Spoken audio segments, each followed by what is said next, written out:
চলেন সবাই মিলে আজকে কি দেখাবো সবাইকে। পরিবারের সদস্য সবাইকে নিয়ে গেলাম, কোথায় নিয়ে যাচ্ছি তাই আপনাদের সাথে শেয়ার করব। তো এই হচ্ছে আমার বিল্ডিং, তো সামনের লুকটা। তো আজকে টাইলস কয়দিন থেকে টাইলস আসার কথা, টাইলস বসাবে। আল্লাহর কাছে লাখো শুক্রিয়া জানাই। ঢাকা শহরে আসলে যারা ভাড়া থাকেন তারাই জানেন, ঢাকা শহরে ভাড়া দিয়ে থাকা, তার উপরে প্রত্যেক বছর বাসা বাড়ানো কি যে একটা যন্ত্রণা। তো আল্লাহর কাছে লাখো শুক্রিয়া, আল্লাহ থাকার একটা ব্যবস্থা করে দিয়েছেন।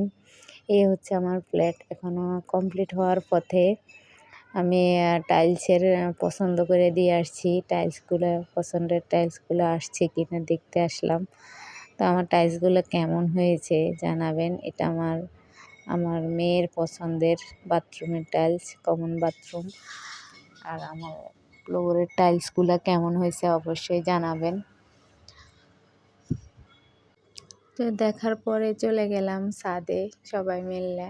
তো আমার বিল্ডিংয়ের ছাদ থেকে ঢাকা এয়ারপোর্টটা অনেক সুন্দর করে দেখা যায়, দেখেন বিমানবন্দর দেখা যাচ্ছে। তো আমার ভিডিওটা কেমন হলো জানাবেন। আল্লাহ হাফেজ।